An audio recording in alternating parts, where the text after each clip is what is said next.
नाहर सिंह, आपके ऊपर पहला और अहम इल्जाम यह है कि आपने 10 मई और 1 दिसंबर 1857 के बीच ब्रिटिश सरकार के खिलाफ गद्दारों की मदद की और बादशाह बहादुर शाह के साथ खतो किताबत की।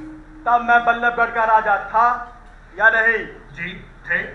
बादशाह, हिंदुस्तान के बादशाह, यानी बल्लभगढ़ के भी बादशाह? जी हाँ, बिल्कुल। तो खतो किताबत और मदद हिंदुस्तानियों के आपस की बात थी, इसमें जुर्म क्या और इल्जाम क्या? इल्जाम यह है कि ये खतो किताबत और मदद ब्रिटिश सरकार के खिलाफ थे। नहीं, ये उन अंग्रेजों के खिलाफ थे जो व्यापार का नाटक करने आए और हमारा घर हथिया लिया। जनाब, वो विदेशी ब्रिटिश सरकार के नुमाइंदे थे। मैं अपने देश और प्रजा के लिए जिम्मेदार हूँ, 7 समंदर पार बैठिए एक अंग्रेज रानी के लिए नहीं। राजा नाहर सिंह, मैं आपको आपका वकील होने की हैसियत से राय देता हूं कि आप ब्रिटिश रानी का जिक्र यहां ना लाएं। और दूसरा, आपके रुख से यह अदालत यह भी समझ सकती है कि आप इस अदालत को अदालत नहीं मान रहे। हिंदुस्तान का हर व्यक्ति न्यायप्रिय है, कोई भी अदालत अगर न्याय करे तो सर आंखों पर। आपके ऊपर दूसरा अहम इल्जाम यह है कि आपने पलवल का खजाना लूटने की साजिश की। अगर अपनी आंख से देखूं और अपने कान से सुनूं तो क्या वो जुर्म है? पलवल का खजाना मेरे पूर्वजों का था और अब मेरे देश का है, उसे लूटने का सवाल ही कहां उठता है।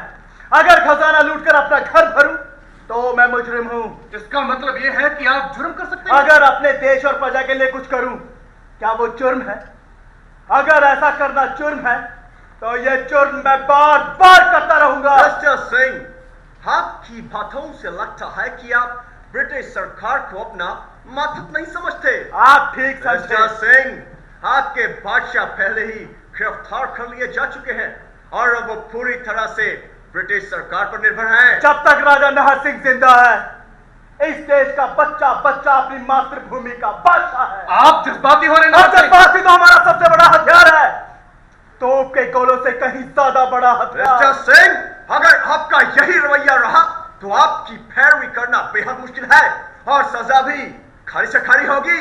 फांसी के तख्ते पर खड़ा करके मुकदमा एक कमजोर सरकार ही चला सकती है। मिस्टर सिंह, आपके बयान सुनने के बाद अदालत आपको कल सुबह तक का वक्त देती है अपना इकबाल जुर्म और माफीनामा पेश करने के लिए।